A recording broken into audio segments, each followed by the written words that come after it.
Aditya smart classes में आप लोग को स्वागत है। आज हम क्लास 10 का फर्स्ट चैप्टर गणित में वास्तविक संख्या के बारे में बात करेंगे और उससे संबंधित क्वेश्चन और उससे संबंधित लॉन्ग क्वेश्चन के बारे में पढ़ेंगे। तो चलिए स्टार्ट करते हैं। तो आपका पहला है चैप्टर वास्तविक संख्या।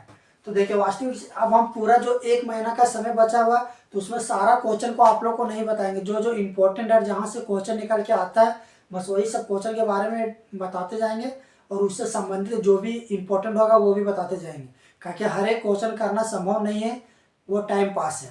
ठीक है, आप लोग हम रिविजन के तौर पर ये सीरीज चालू किए हैं और उसके साथ साथ में इम्पोर्टेंट क्वेश्चन भी कराते जाएंगे और प्रैक्टिस भी होते जाएगा।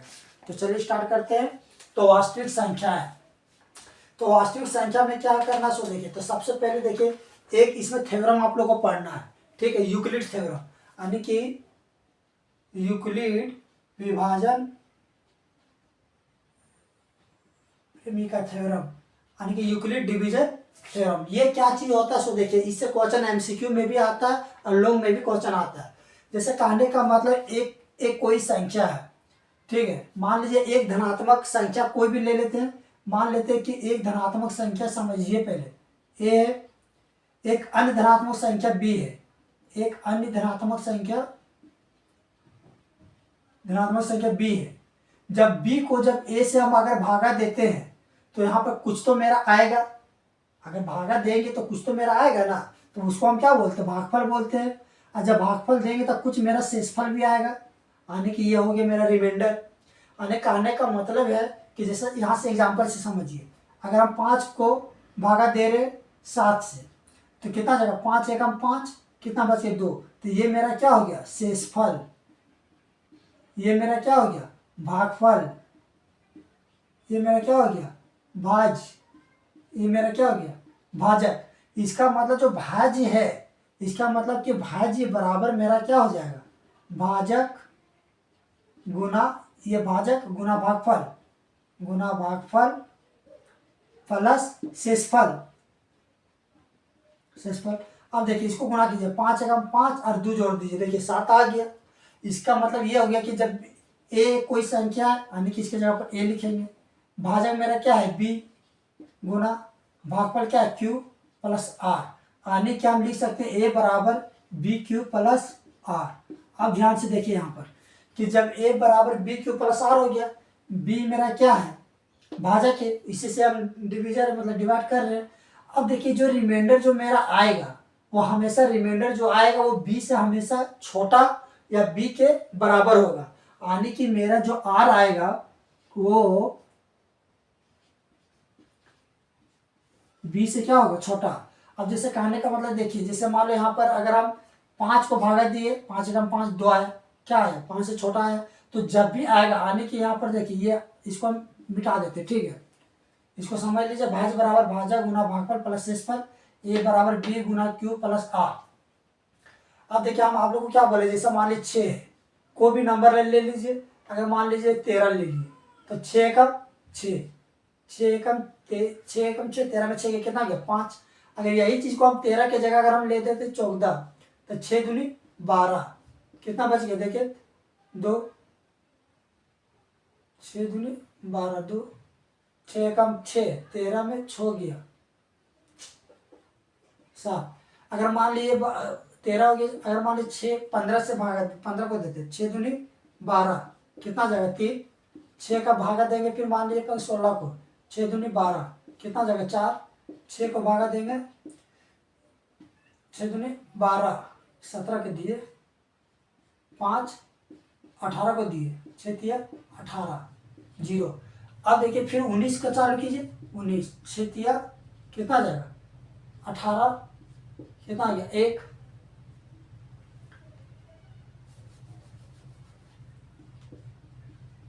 6 दूनी 12, 1।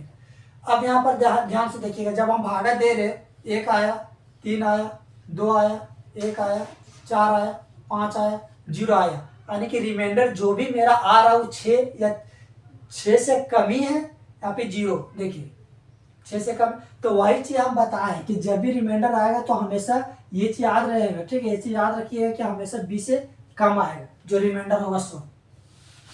चलिए इस तरह से हो गया। अब जैसे कहने का मतलब ये है कि जो आपका दिया गया इससे क्वेश्चन आप लोग का आता है एक एचसीएफ निकालने, इसको बोलते, ये जो हम बोले ना, इसको हम बोलते हैं यूक्लिड विभाजन एल्गोरिथम, यूक्लिड विभाजन एल्गोरिथम। ठीक है, यानी कि ए बराबर बी क्यू प्लस आर, और आर का मान होगा बी से छोटा। ठीक है, यहाँ पे बी के बराबर। अब देखिए यहाँ पर क्या हो गया कि जैसे 135 और 225 का एचसीएफ निकालना। ठीक है, किसके विधि से? तो एल्गोरिथम विभाजन से। हम शॉर्टकट में लिख रहे हैं, समझ आइएगा। ठीक है, 135 और 225 का एचसीएफ निकालना है इस विधि से। तो देखिए सबसे पहले क्या करेंगे, इसमें बड़ा नंबर कौन है? 225। तो 225 को हम भागा देंगे। ठीक है, किससे देंगे? 135 से। तो 135 से ये कितना बार में लगेगा? देखिए तो यहाँ पर दे रहे 135 को भागा देंगे 225। 135 से कम 135 कितना हो गया? 5 में 5 10, 5 में 5 ये 0, अब 12 में 3 गया 9, 90 बच गया। आने के इसको जब 1 से गुना करेंगे, जैसे यहाँ पर अभी आपको बताए थे, 1 प्लस कितना आ जाएगा? 90। यानी कि 135 से कम 135 और ये 90 जोड़ेंगे तो 225 आ जाएगा। अब यो मेरा जो बचेगा, ठीक है, भाजक, इसको हम देंगे भाजक 90 से। अब 135, अब देखिए 90 आ गया। अब 90 से कितना बार में लगेगा? तो 90 गुना 2, 9 दूनी 18, 180 नहीं लगेगा, 1 45 आ गया। चलिए अब आ गया 90। अब इसको हम किससे? 45 से भागा देंगे। 45 गुना 2 प्लस 0। तो तब तक हम भागा देते रहेंगे कि जब तक ये 0 ना आ जाए। देखिए ये मेरा शेषफल क्या हो गया? 0 आया, यानी कि मेरा रिमाइंडर जो आ गया 0 आ गया। तो जब 0 आ जाएगा तो इस कंडीशन में जो मेरा भाजक है 45, वही मेरा क्या हो जाएगा? एचसीएफ। एचसीएफ किसका किसका? 135 और 225 का कितना जाएगा? 45। तो याद रखिएगा जब दो संख्या दिया रहेगा तो जो बड़ा संख्या रहेगा छोटा संख्या से भागा देंगे।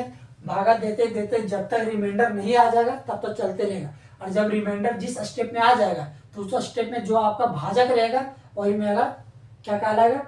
एचसीएफ कहलाएगा। चलिए तो ये आप लोग का इस तरह से क्वेश्चन एग्जाम में पूछा करते हैं। तो ये आप लोग समझ में आ गया होगा कि जब ए कोई धनात्मक संख्या है और जब 20 से अगर भागा देते हैं तो कुछ भी नंबर यहाँ पर क्वाड्रेंट हो गया आपका भागफल और आर हो गया रिमाइंडर। तो ये पूछेगा कि इसमें से क्या है, ये इसका जो रिलेशन है वो ये हो जाएगा, ए बराबर बी क्यू प्लस आर, और आर मेरा कहाँ से? 0 से लेकर बी के बीच में होगा। तो चलिए ये हो गया। ये आर लिखेगा भाजक बराबर भाजक गुना भागफल प्लस शेषफल। तो ये हो गया। आप लोग इसका स्क्रीनशॉट ले लीजिए। इसके बाद दूसरा क्वेश्चन बताते हैं आप लोगों को।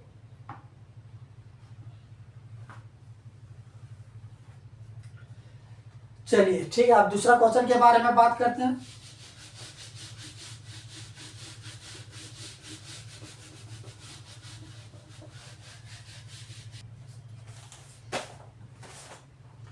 तो क्वेश्चन आपका ये है कि दर्शाइए कि कोई भी धनात्मक विषम पूर्णांक 6q प्लस 1, 6q प्लस 3 और 6q प्लस 5 के रूप के होता है, जहां q मेरा क्या है? कोई पूर्णांक संख्या। तो इस तरह का क्वेश्चन एग्जाम में आएगा। देखिए इससे आपका लॉन्ग भी बनेगा, शॉर्ट भी बनेगा। तो पहले हम इसको लॉन्ग बता देते, इसके बाद इसका शॉर्ट बताएंगे कि कैसे होगा।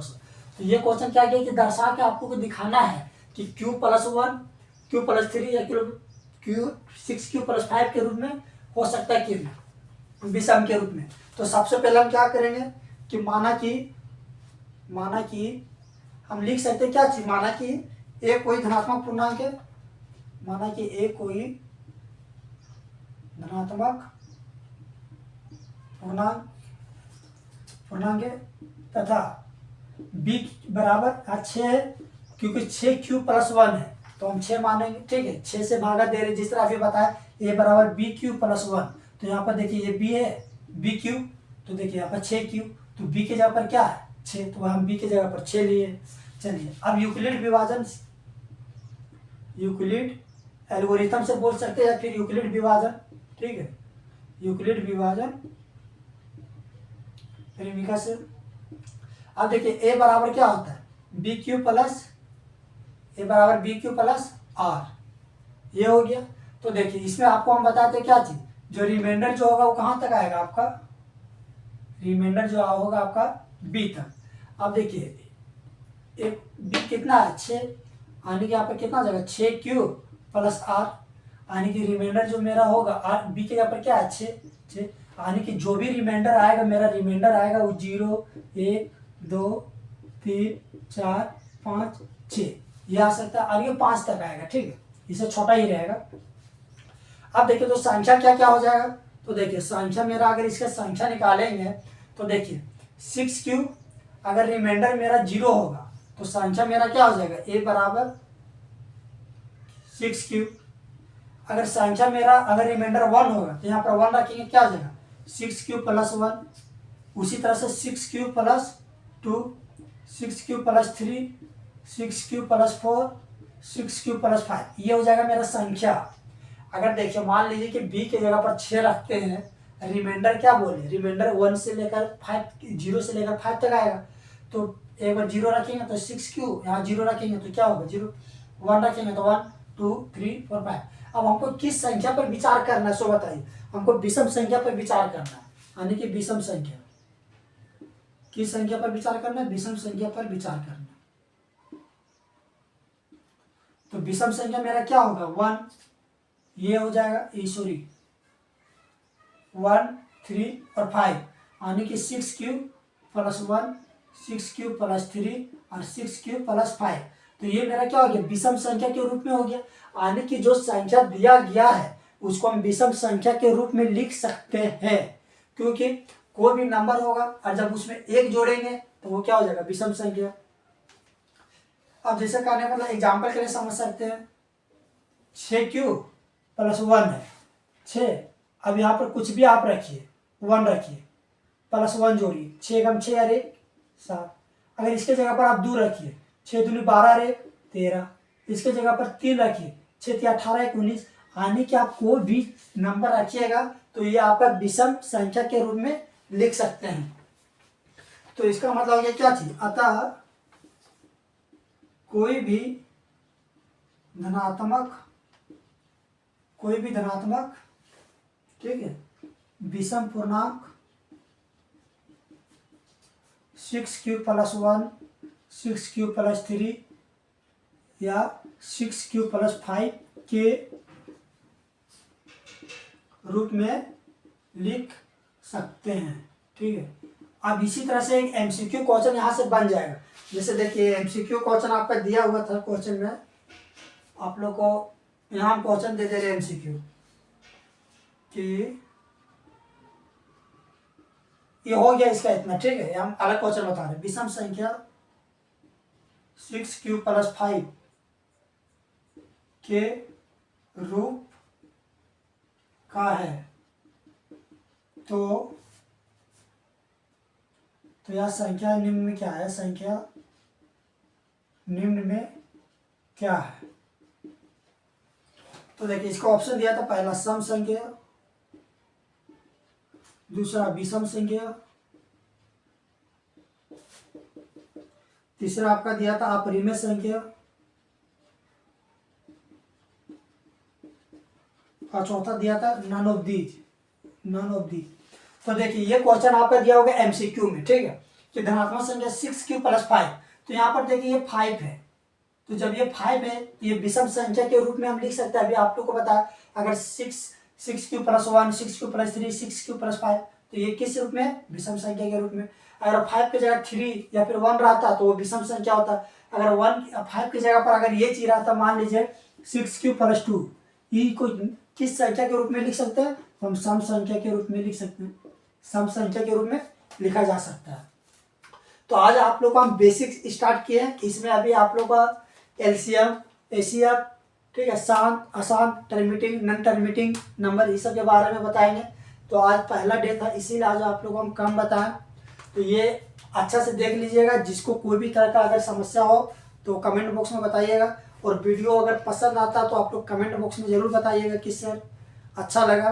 रेगुलर बनाइए, रेगुलर डालिए, तो हम वीडियो कोशिश करेंगे रेगुलर डालने का। तो चलिए मिलते हैं नेक्स्ट वीडियो में, तब तक के लिए थैंक यू।